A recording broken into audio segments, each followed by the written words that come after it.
આપણે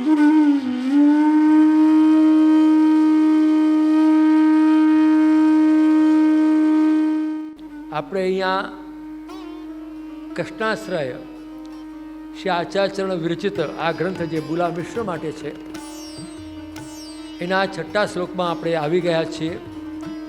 એકવાર હું 6 થી 11 શ્લોકનું એક અહીંયા ઉચ્ચારણ કરી લઉં છું, જેનાથી આપણી આ રાજધાની એ સતત સુંદર રીતે ચાલે. કારણ કે પહેલા પૂર્વમાં કહ્યું તેમ કૃષ્ણાશ્રય ગ્રંથમાં 3 શ્લોકો શરૂઆતના એ લોકનો આશ્રય દૂર કરવા માટે છે.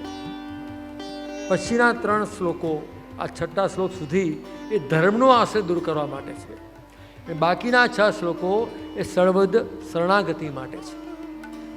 ઘણા બધા આચાર્યોએ આપણા આ ગ્રંથ ઉપરના વિવેચનમાં અનેક પ્રકારના ભાવો, એટલા વેદ વેદાંત ભાગવત ઉપનિષદ પુરાણો બ્રહ્મસૂત્ર ભગવદ્ ગીતામાંથી લઈ લઈને એટલા સુંદર વિવેચન કર્યા છે કે જો આપણે એને વિધિવત અભ્યાસ કરવા જઈએ તો 3 મહિના થાય.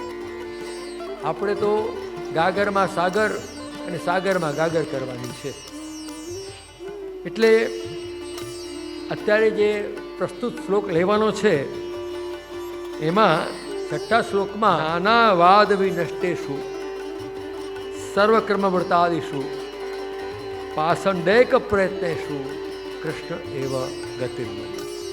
દરેક વૈષ્ણવને આ કૃષ્ણાશ્રયનો પાઠ જો લખેલો પોતાની પાસે હોય યા કંઠસ્થ હોય, અને છતાં પણ જે ગઈકાલે મેં કહ્યું, એક તમને લોકોને એક પ્રાર્થના રૂપે મેં કહ્યું કે તમે સર્વોત્તમ કે યમનાષ્ટકના પાઠ રાખો છો એમાં કૃષ્ણાશ્રયને ઉમેરો.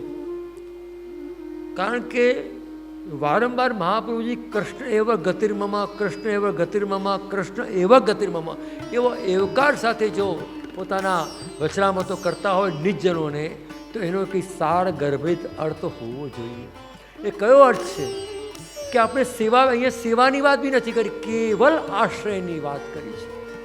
એ તો માર્ગ તો સેવાનો છે, સેવા માર્ગ પ્રગટ કર્યો છે, પણ અહીંયા આપણે બધા સેવા કરીએ છીએ. કોઈ મિશ્રી ભોગ, કોઈ અન્ન સકડી, કોઈ દૂધ, કોઈ ફલ ફૂલ મેવો, કોઈ સકડી ભોગ, પણ સેવા તો બધા કરી રહ્યા છીએ, ના નથી. પણ સેવા કરવા વાળાનો પણ આશ્રય દ્રઢ છે કે નહીં એ અહીંયા તપાસવાની વાત છે. આપણા હૃદયના ઉપર હાથ મૂકીને આપણે તપાસીએ. સેવા તો અમે કરીએ છીએ. અમારા પૂર્વજો, અમારા વડીલો જે પ્રમાણે કહી ગયા, એ અમને છૂટ આપી ગયા, એ પ્રકારે સેવા કરીએ છીએ. પણ આશ્રય કેટલો છે, બહુ મહત્વની વસ્તુ છે.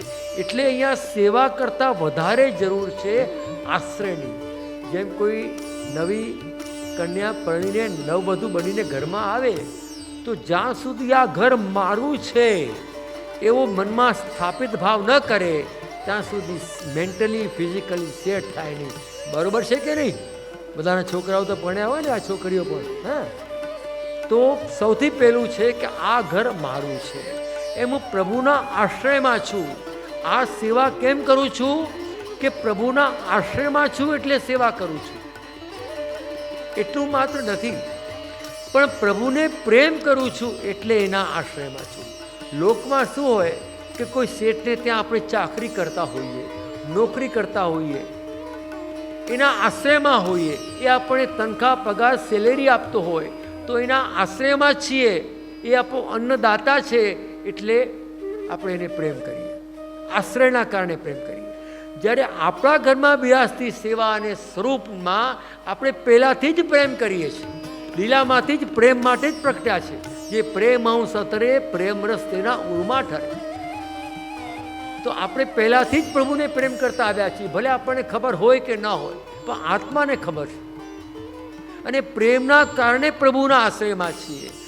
આશ્રયમાં છીએ એની સુધી ક્યારે આવે? વારંવાર કે કૃષ્ણાશ્રયનો પાઠ કરીએ, વલ્લભની વાણીનો સંગ કરીએ, સત્સંગ કરીએ, ત્યારે આપણને ખ્યાલ આવે કે આપણા પ્રભુનો મહાત્મ્ય શું છે, એમાં સામર્થ્ય કેટલું છે.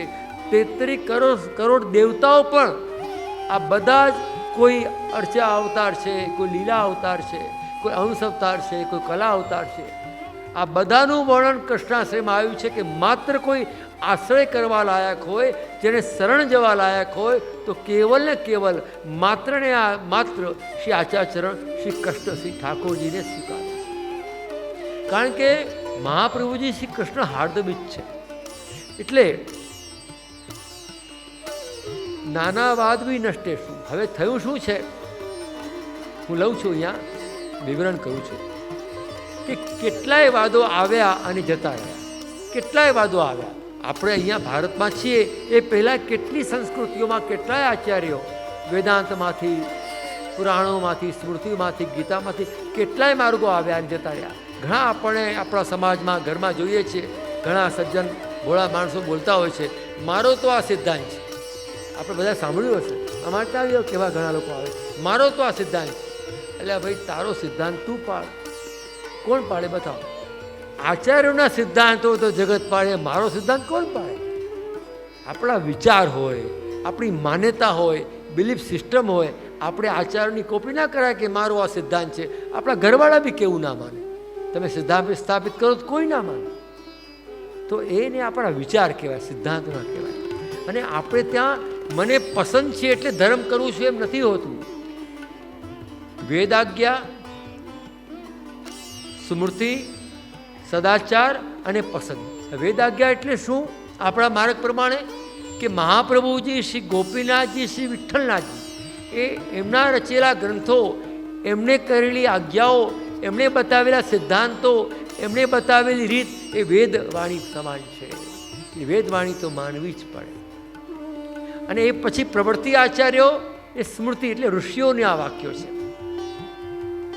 આ મહાપ્રભુજી, ગોપીનાથજી અને શ્રી ગુસાઈજી મત પ્રભુચરણ એના વાક્યો વેદ વાક્ય જેવા છે, એમાં કોઈ ફેરફાર થાય જ નહીં. અને વેદ પુકારી કહે છે કે વેદનું રક્ષણ કેવી રીતે થાય? કે વેદની આજ્ઞાનું પાલન કરો તો વેદનું રક્ષણ થાય. એમ ભક્તિને ખાલી જીવવી પડે, સેવા કરવી પડે તો સેવા માર્ગ ટકે. સેવા ઉપર પ્રવચન કરવાથી કે સેવા ઉપર સંસ્થાઓ ખોલવાથી સેવા ન ટકે, એ જાતે કરવી પડે. કમ્પ્યુટર પર શીખવા જઈએ, કોઈ ડેમોન્સ્ટ્રેશન આપે, પણ જ્યારે તમે કમ્પ્યુટર પર બેસો, થોડી પ્રેક્ટિસ કરો તો તમને આવડે ને. તો અહીંયા એ સમજવાનું છે કે અનેક માર્ગો, નાના વાદ, અનેક પ્રકારના વાદો પ્રગટ થયા અને કાલાંતરમાં નાશ પણ પામ્યા. કારણ શું?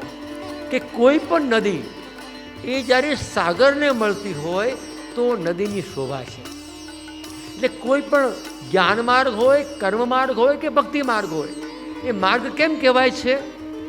એટલા માટે કે એ માર્ગ એવો છે કે આપણાથી લઈને પ્રભુ સુધી જાય છે. જે માર્ગ પ્રભુ સુધી ન જતો હોય એ માર્ગ સિદ્ધ માર્ગ, સાચો માર્ગ કહેવાય નહીં. તો આપણે નક્કી કરવું પડશે કે જે માર્ગે આપણે ચાલી રહ્યા છીએ એ માર્ગ પ્રભુ સુધી કેવી રીતે પહોંચે છે. અમારા ઘણા વર્ષ હું કલોલ રહ્યો, તો કલોલના અમારા હવેલીના એક અધિકારીજી હતા, બહુ સારા ભગવદી હતા. એ મને બહુ સુંદર વાત કરતા. 1976ની વાત કરું છું. મને કે મહારાજશ્રી એ વાણિયા હતા, તો મને કે અમે તો ચોપડાને નામું લખીએ.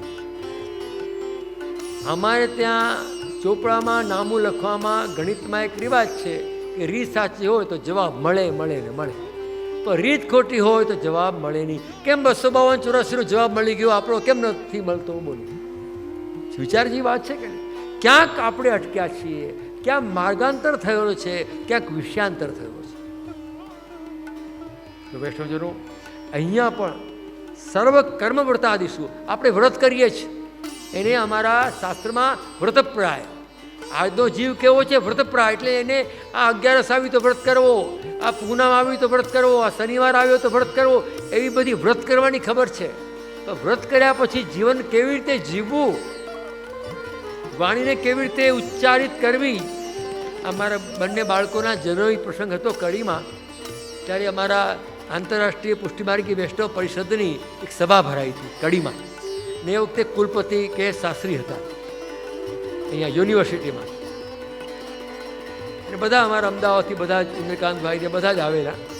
તો એ શાસ્ત્રીજીએ પ્રવચન આપ્યું કુલપતિશ્રીએ કે એક બ્રાહ્મણ હતો,